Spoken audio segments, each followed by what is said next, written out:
তিনিচুকীয়া জিলা ছাত্ৰ সন্থাৰ নাগৰিকত্ব সংশোধনী আইন 2019 কা বাতিলৰ দাবীত মানৱ শৃংখল ৰাজ্যত এতিয়া কৰ্ণৰ সন্তাহ কিন্তু তাৰ মাজতে এতিয়া পুনৰ ৰাজ্যত গহলৈ উঠিছে চৰকাৰ বিৰোধী আন্দোলন আজি হদৌ তিনিচুকীয়া জিলা ছাত্ৰ সন্থাৰ আহ্বানত জিলাখনৰ 12খন আঞ্চলিক ছাত্ৰ সন্থাই সামাজিক দূৰত্ব বৰ্তাই ৰাখি হাব্যস্ত কৰে প্ৰতিবাদ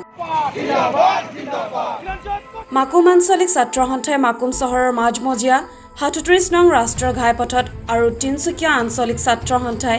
তিনিচুকীয়া মহাবিদ্যালয়ৰ সন্মুখত নাগৰিকত্ব সংশোধনী আইন বাতিলৰ দাবীত ৰূপায়ণ কৰে মানৱ শৃংখল কাৰ্যসূচী আজি তিনিচুকীয়া জিলা ছাত্ৰ সন্থাৰ অন্তৰ্গত থকা 12খন আঞ্চলিক ছাত্ৰ সন্থাই আজি নাগৰিকত্ব সংশোধনী আইনৰ বিৰুদ্ধে আজি প্ৰতিবাদ সাব্যস্ত কৰিছে আৰু আমি কৰোনা মহামাৰীৰ বাবে আমাৰ এই আন্দোলন কিন্তু স্মৃত হৈছিল সেই গতিকে আজি আমি পুনৰবাৰ এই সংগ্ৰাম আমি তিনিচুকীয়া জিলাৰ পৰা আমি আৰম্ভ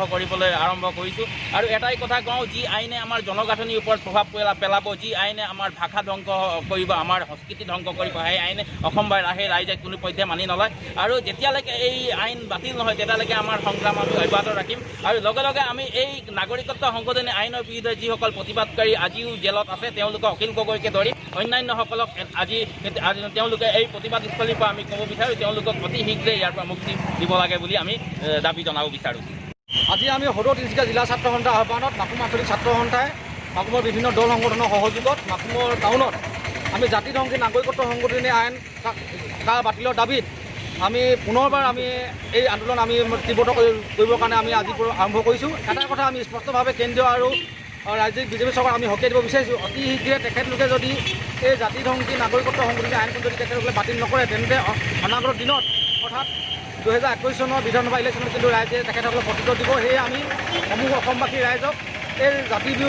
জাতিধ্বংসী নাগৰিকত্ব সংশোধনী আইনৰ ভিতৰত আইনখন বাতিল কৰাৰ ক্ষেত্ৰত আগতে যেনেধৰণে আমাৰ এই আন্দোলন কাৰ্যত তীব্ৰ ৰূপত গঢ়ি উঠিছিল ঠিক তেনেধৰণে পুনৰ আমাৰ এই আন্দোলন আমি অধিক তীব্ৰ কৰি তুলিবৰ কাৰণে আমি আহ্বান জনাইছোঁ আৰু এটাই আমাৰ স্পষ্ট দাবী যিকোনো বিনিময়ত কেন্দ্ৰীয় আৰু ৰাজ্য চৰকাৰে এই জাতিধ্বংসী নাগৰিকত্ব সংশোধনী আইন বাতিল কৰিবই লাগিব অন্যথা ইয়াৰ কোনো বিকল্প নাই